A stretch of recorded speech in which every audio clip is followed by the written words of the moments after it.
नमस्कार, मैं हूं Asha Bansal, reiki grand master and healing therapist. हमारा आभा मंडल, जिसे इंग्लिश में हम ऑरा कहते हैं, क्या है ये?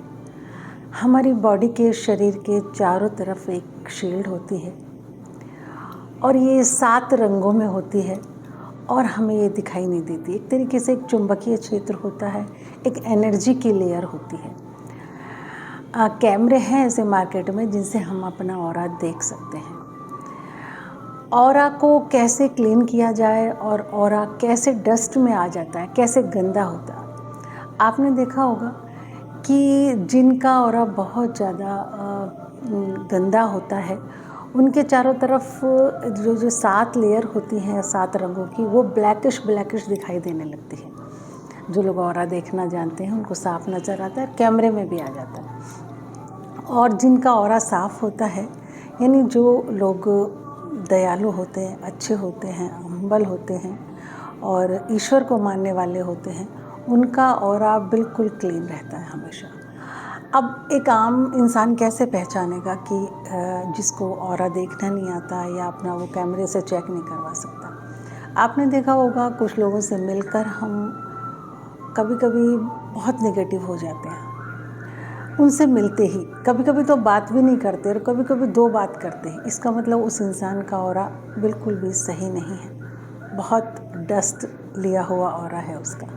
और कुछ लोग इतने अच्छे होते हैं, इतने ऑरा वाले होते हैं कि आपसे 1 मिनट के लिए मिले कहीं भी, आपका दिल करता है अपना फ़ोन नंबर दो। कभी बैठते हैं, बातें करते हैं, कभी चाय पीते हैं साथ में, हम ऐसे वादे कर लेते हैं या हम मिलने का या कांटेक्ट करने का कोई भी हम तरीका ढूंढते हैं। तो ये हमारे ऑरा में ऐसा एक अट्रैक्शन होता है, जिनका ऑरा क्लीन होता है, अच्छा होता है, वो दूसरों को प्रभावित करता है। और जो लोग गंदे ऑरा के होते हैं, ऑरा जिनका क्लीन नहीं होता, उनके पास कोई बैठना पसंद नहीं करता, बहुत नेगेटिव विचारों के होते हैं वो। एक तरीके से ये एक प्रोटेक्शन शील्ड होती है, एक कवच कह सकते हो आप, जो चारों तरफ हमारे होते हैं, जो कि हमें दिखाई नहीं देती है। अब कुछ लोगों को मिलके आपको लगता होगा बहुत हैवीनेस फील हो गई है, मन में नेगेटिव विचार आए जा रहे हैं। इसका मतलब आप उस इंसान से मिलके उसके ऑरा ने आपको टच कर लिया। एक जो साधारण बिल्कुल सिंपल इंसान होता है, उसका ऑरा, ये ऑरा इस तरीके से फैला हुआ होता है। उसका ऑरा 6 से 8 फीट का माना जाता है। और जो लोग बिल्कुल स्वस्थ है मानसिक और शारीरिक रूप से, उसका ऑरा माना जाता है 8 से 20 फीट। और जो लोग ध्यान करते हैं उनका 40 फीट तक होता है। जो लोग संत महात्मा होते हैं, एनलाइटेड होते हैं, उनका 300 से भी ज़्यादा घेरे में ऑरा होता है। अब ये क्या है कि ऑरा कैसे इसके दूरी से कैसे इफ़ेक्ट करता है। इतनी दूरी तक, मतलब अगर कोई संत है तो वो अपने 300 किलोमीटर तक उसका प्रभाव होता है। ध्यानी इंसान है तो 40 किलोमीटर तक उसका प्रभाव होगा। इसका प्रभाव इतना हमारे ऊपर होता है। अब बात आती है कि अगर हम डेली लाइफ में नेगेटिव हो गए हैं बहुत, या कोई दुख है, शोक है, कहीं चले गए हैं किसी से मिलकर, तो हम अपने ऑरा को, उस गंदगी को कैसे साफ़ करें और कैसे निकालें। सबसे बहुत इजी तरीके मैं बताऊंगी अपने ऑरा को खुद साफ़ करने के।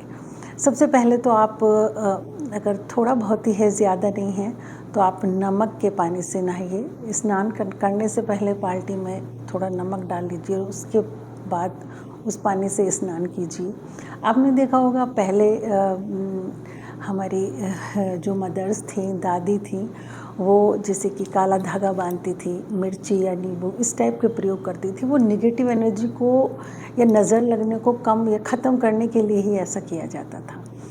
अब सबसे पहला तो ये है कि आप नमक के पानी से स्नान कीजिए। अगर आपको लग रहा है कि अगर आप किसी से मिल के या किसी कोई बात हो गई है तो आप अब थोड़ा सा डिस्टर्ब हैं, अगर आप दिन में हैं, स्नान नहीं कर पा रहे हैं, तो थोड़ी देर नमक के पानी में अपने पैरों को डुबा कर रखिए और उसके बाद साफ़ कर लीजिए उनको, ठीक है।